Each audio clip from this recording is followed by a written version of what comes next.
I'm so excited. I'm here in New York City at Lincoln Center for the Joffrey Mavericks of American Dance movie premiere. It's a really, really exciting day. I'm going to interview the director and some of the cast members, and I get to see the film. So come join me. Check it out.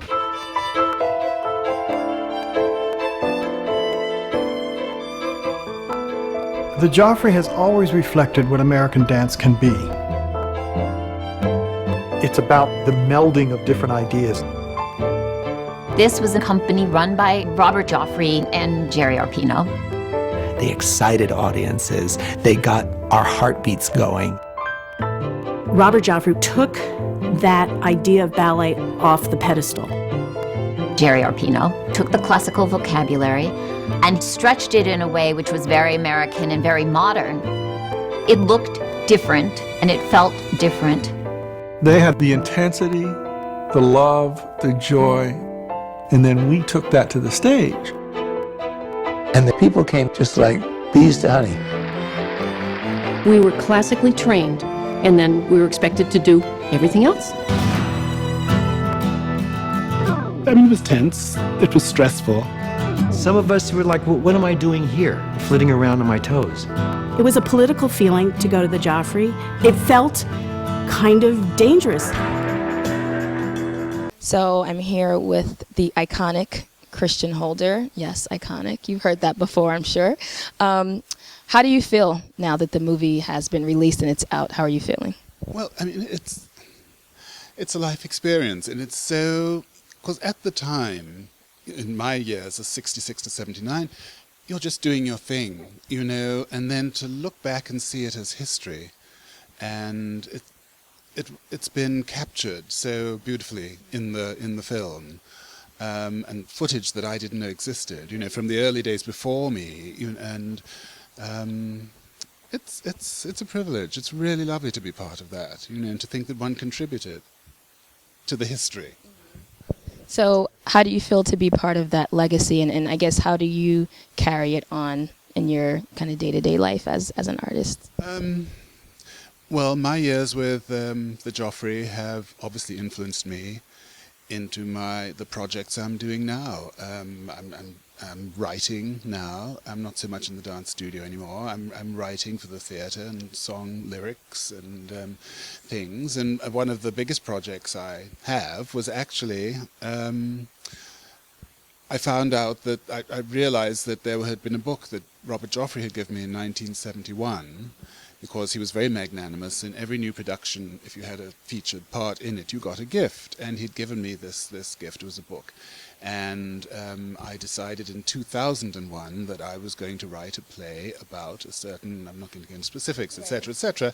And I thought, I know I have a book on this subject. And I found it, and the inscription was to Christian. He'd given it to me for a ballet called Valentine. And so this was a good luck gift for the piece Valentine. So the inscription was, to Christian, a happy Valentine, love Robert Joffrey, 1971. And in the back of the book was a bibliography which gave me every single stepping stone I needed to complete the work I'm doing in 2001. And the man died in 1988. So it's part of who you are.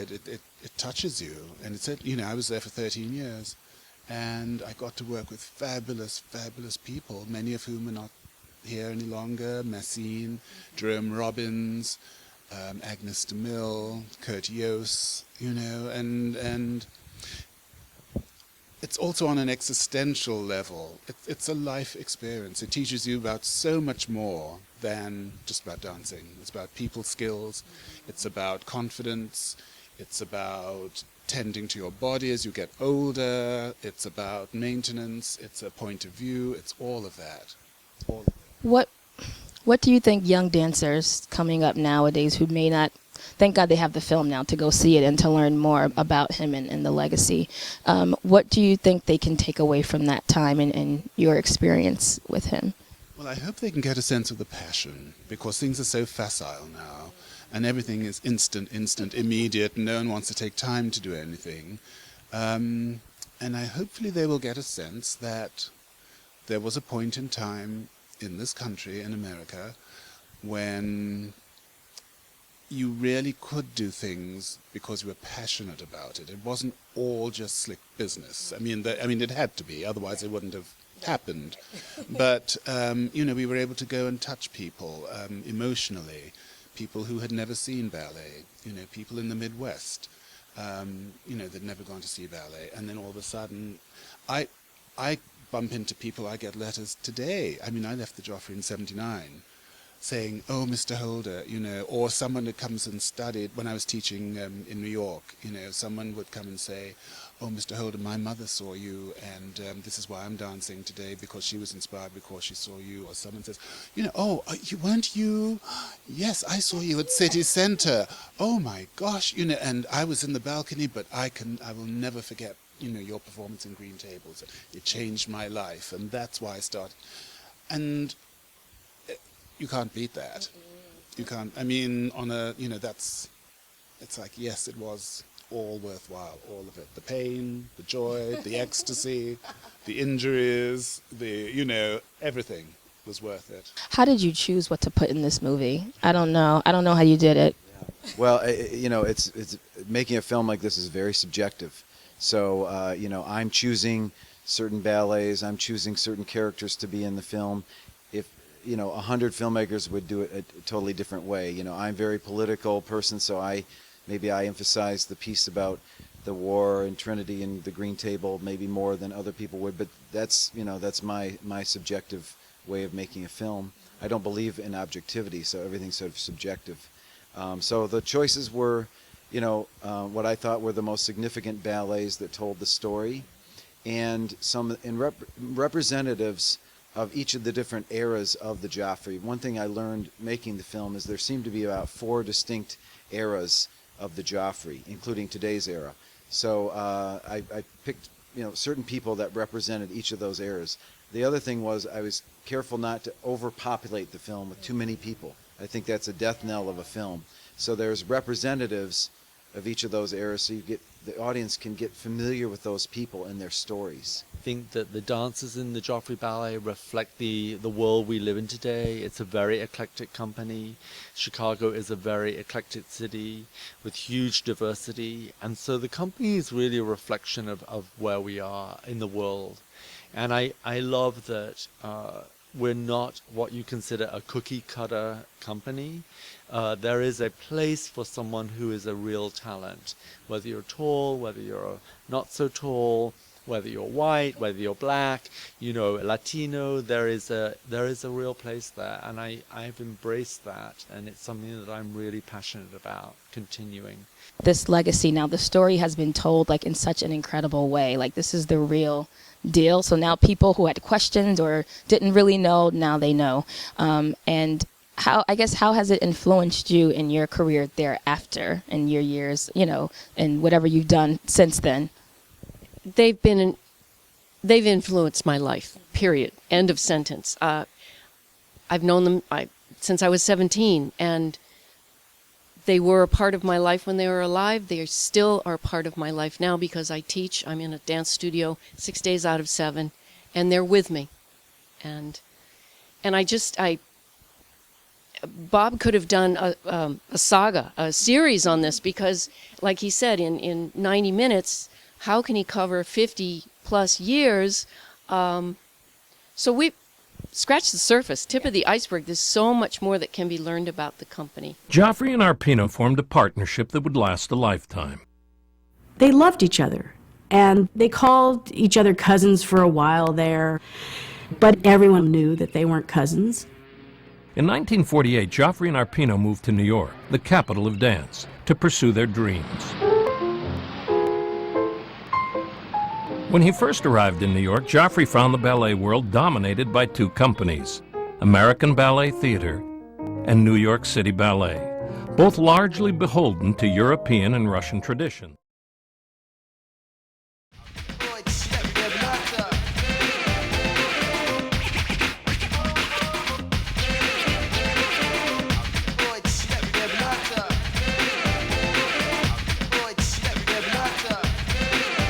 Hey Hey guys, I am here with Anna Rockefeller Garcia representing hip hop at the Bessie Awards at the Apollo Theater this evening. You're presenting an award tonight. Why is it important for you to be a part of the Bessie Awards?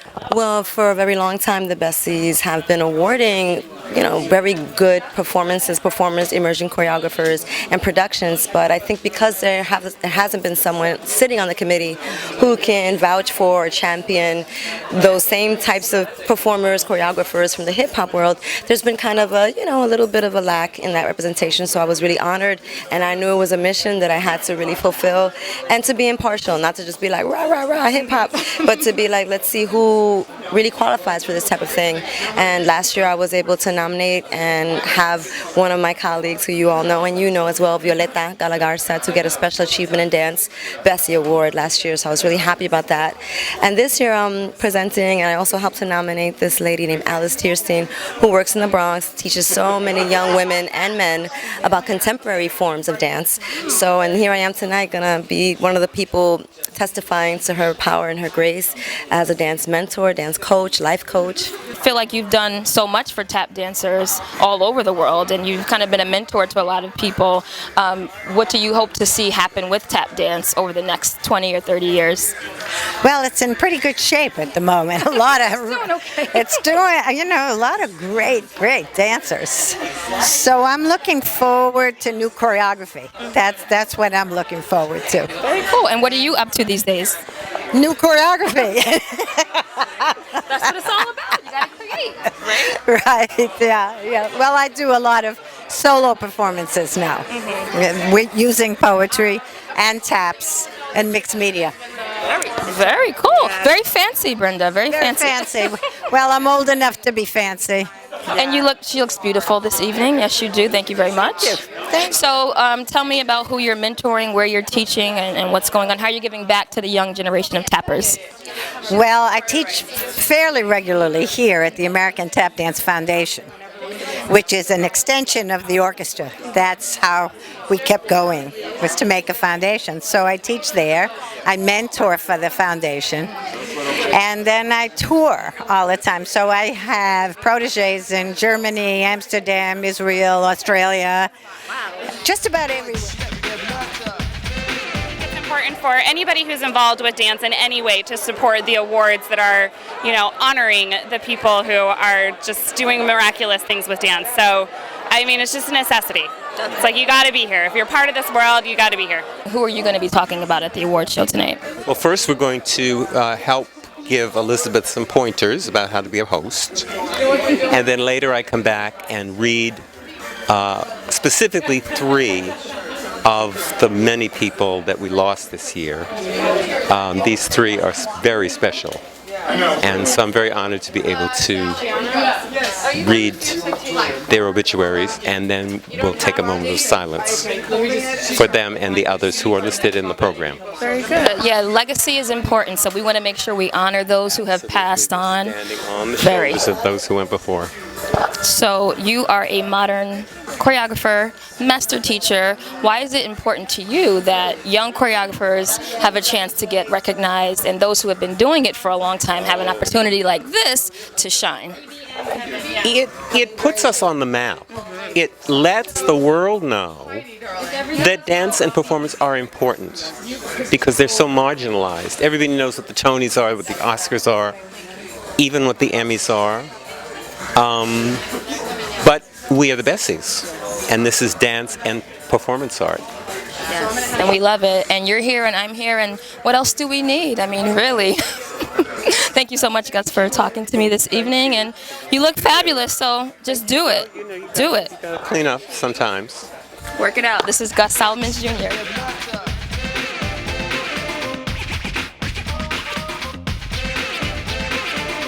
This is about the future of our field. It's not so much about who won or who lost. We all win when we celebrate dance. I mean, that's what it's all about. And I was happy to see so much represented, so many different styles and genres, that we're not stuck in one idea of what moving forward really means in our field. And I think if we continue to open ourselves, I think it's important for us who love dance and live dance that we celebrate it as well. Hey guys, I'm here with Camille A. Brown, Bessie Award nominee. I want to know, what was the highlight of the evening for you tonight? The highlight was celebrating all of these honorees. Of course, Paul Taylor, celebrating him, and then, the Cunningham Company, just the standing ovation, just the love that they got. That was really tremendous. And then, seeing Carolyn Adams on stage and Dormisha winning a Bessie, I was just really, really excited for her, and really amazing night.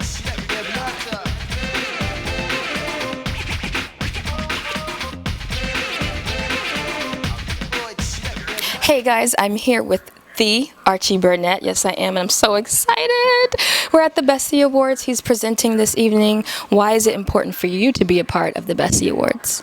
Oh, this award is it's really like the roots of New York. I think it's a really almost like a grassroots acknowledgement for people who are the movers and shakers that actually make things happen here. That's right. And you're one of those people. That's why you're presenting this evening. So tell me about the documentary film that you've been working on for, just a couple of years, 20 years.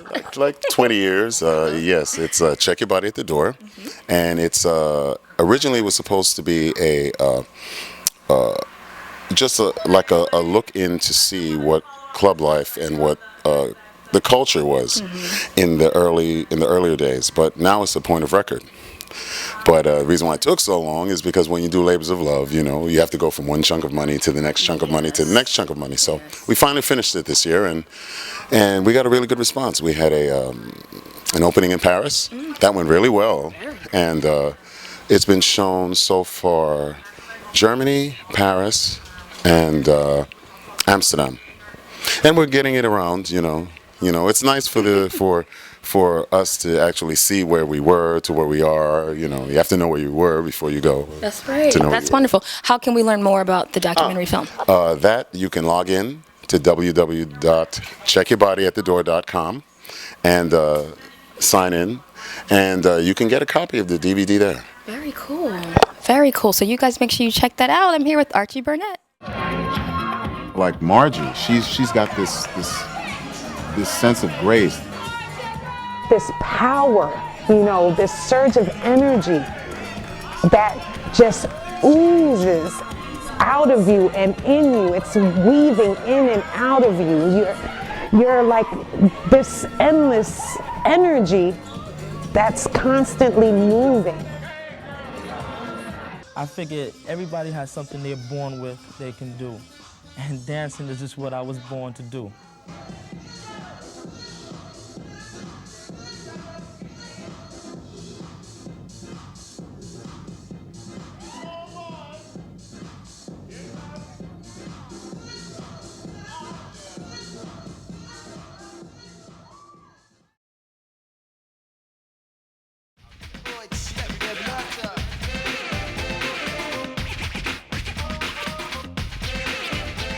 This is Ashani and Foucault, and I'm so excited.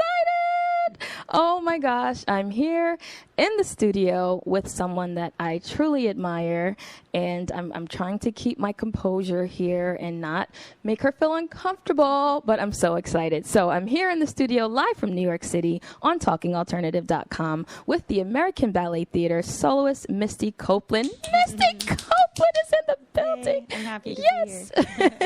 Welcome, Misty. Thank you. Welcome. For those listening in who can't see how lovely Misty looks this evening, oh boy, she's just a piece of sunshine in the studio. So Misty's here. She just came from rehearsal, looking absolutely stunning. And we're going to talk about a lot of things. We're going to brief you, just for those who don't know, about Misty's background and some of the things that she's done in her career. And then we're going to talk about some really fun stuff and get to know Misty on like a deeper level, because Misty's done so many interviews, and I don't want to ask her the same questions that she's heard over and over and over again. Right, Misty? That's not fun. No. That's not fun. So I guess you started at age 13, which is incredible because that's supposedly very late. Yes, Very like you cannot become a professional starting at age 13, but you just showed everybody, didn't you, Misty? It came very natural to me, yes. Movement and my body adapted well to classical ballet, so. Which is not typical for your average 13-year-old. It worked out well. Yeah, because most people start at like age 3. Yeah. You know? Yeah, I mean, I think that you have to start, I guess, before puberty hits because you have to kind of mold the muscles and even the bones before they start to change while you can still, shape the body. Right. So I was lucky that my body was still so agile that I could catch on. Oh my gosh, and you molded that thing. You just molded it, didn't you? So from 13, you had to decide very soon thereafter. I did. Am I serious about this? Is this what I want to do? Or am I just, messing around? Right. How did you make that decision at such a young age? Yeah, I mean, it was kind of like I had never found something that I felt like I could truly release this artistic side of me, and it was the first time that I felt something that I truly connected with in a way of expressing myself. I was really, really shy as a child, and I didn't talk a lot, but I loved moving. There was music around my house, from a young age, and my mother danced her entire life, but never. I mean, she took ballet classes and everything. She was a professional cheerleader for the Kansas City Chiefs, but she never danced, on a professional level like I am. So I was exposed in some way. I'd never seen a live performance. I'd never seen any ballet actually at all. Really? So, but yes, I had to decide very fast if this is what I was going to do because I had about 4 years to get the right training before it was time for me to, try and get into a company. So I trained for 4 years before ABT took me. So it was an intense 4 years. Yeah, I was going to say, and that's the time that you're in high school. So you weren't the average high school. I would say that my mother made sure that I was. Really? I was offered a contract with ABT when I was 16, actually. So that was after 3 years of training. And my mother made me turn it down because she said, you are going to finish high school, you're going to go to prom, you're going to take your SATs, and you're going to try and have as normal of a, an upbringing as you can. And you never know what can happen. If you get injured, you have to have something to fall back on. Absolutely. So many dancers come to these major companies like ABT and the Royal Ballet, and you come at such a young age that a lot of them don't even graduate from high school. And some of them end up getting their GEDs maybe, but it's a scary thing not to have something to really fall back on. Definitely. So I was happy that she did that.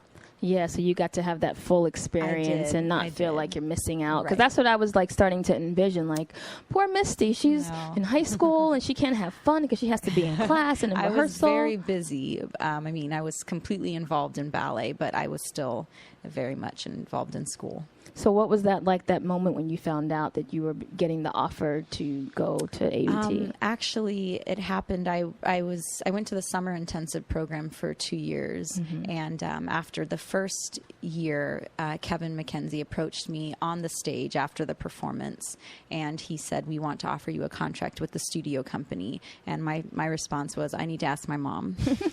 So he thought that was funny, and then I had to go tell him that she said no. So he promised me that I would have a guaranteed spot the following year with the studio company, and then the following year he offered me a contract as an apprentice to go on tour with the company to China. So I actually toured with the company before I joined studio company. So it moved very fast, but it was so exciting, and it was everything that I wanted. I mean, ABT was always my dream company, so it was a lot of fun. That's incredible. Did you like say, because you know how some people say you have to see what you want, envision it, and then you go after it, and I mean, then it happens? did. Yeah? I mean, I have these conversations with people all the time, and, you know, me being a black woman never really was brought to my attention until I got into ABT. And I think that having that not in my head made my goals seem endless, I think.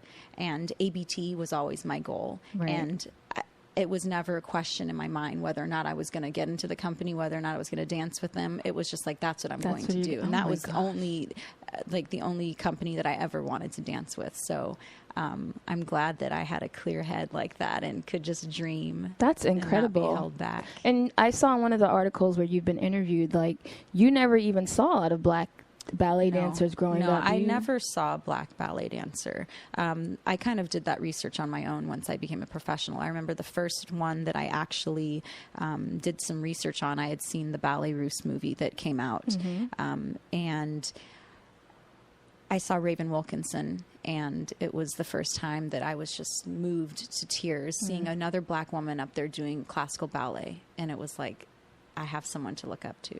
That's incredible. That's incredible. And it's so rare, you know, unfortunately, at least in America, maybe in Europe and other places it's very different. But here it's like, you know, where are we? And I think that's why so many young, and just in general, so many African-American dancers really look to you as like a mentor or just an inspiration, because it's like, look at what she's doing. She's doing what people dream of. I think I'm probably one of the first African-American female classical dancers that have been put out there in the public, which I'm happy about. And I'm happy to speak about my experiences and be honest and truthful. But I think that young girls and black boys should do their research and know that there have been many that have come before me. I mean, not very many in major companies like ABT and the Royal Ballet, Kirov, Bolshoi, Paris Opera, but at ABT, you know, we had Nora Kimball before me, and we had Ann Sims before me. So I am the third black female soloist with ABT, but no other major company has ever had a black woman as a soloist or as a principal. So that's my goal. And listen, based on your history, when you say you're going to do something, it's you my do goal. it. So many people, you know, so many black people talk to me and they say, you know, why are you putting yourself through this? Why are you staying with ABT when you could go anywhere and dance? You know, especially a black company. And it said, you know, this has always been my dream. Why should I would not? you leave? Yeah. And you know, it will never happen if there isn't someone that's going to push through and make it happen. It's just going to continue the cycle. I am going to stick it out for as long as I can and make it happen. You're going to make it happen. So you guys, we are having a fantastic time with the beautiful Misty Copeland. Stay tuned. We're going to take a commercial break and we'll be back to hear more, and you're going to get inspired. And I'm starstruck, but I'm keeping it together.